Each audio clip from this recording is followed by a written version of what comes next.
Welcome to NS TV. నేను రాజీవ్. ముందుగా headlines చూద్దాం.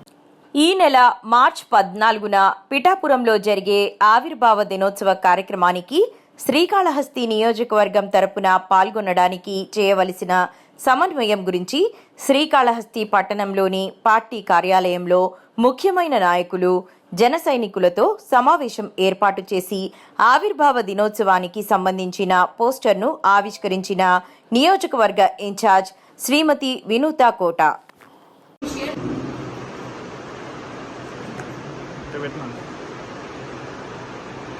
జై జనసేన, జై జనసేన, జై జనసేన, జై జనసేన. పవన్ కళ్యాణ్ గారి నాయకత్వం వర్ధిల్లాలి. పవన్ కళ్యాణ్ గారి నాయకత్వం వర్ధిల్లాలి. వినూతా గారి నాయకత్వం వర్ధిల్లాలి. వినూతా గారి నాయకత్వం వర్ధిల్లాలి. జై జనసేన, జై జనసేన, జై జనసేన, జై జనసేన. పవన్ కళ్యాణ్ గారి నాయకత్వం వర్ధిల్లాలి. పవన్ కళ్యాణ్ గారి నాయకత్వం, పవన్ కళ్యాణ్ గారి నాయకత్వం వర్ధిల్లాలి. జై హింద్. ఉన్నాను ఫోటో తీయాలి.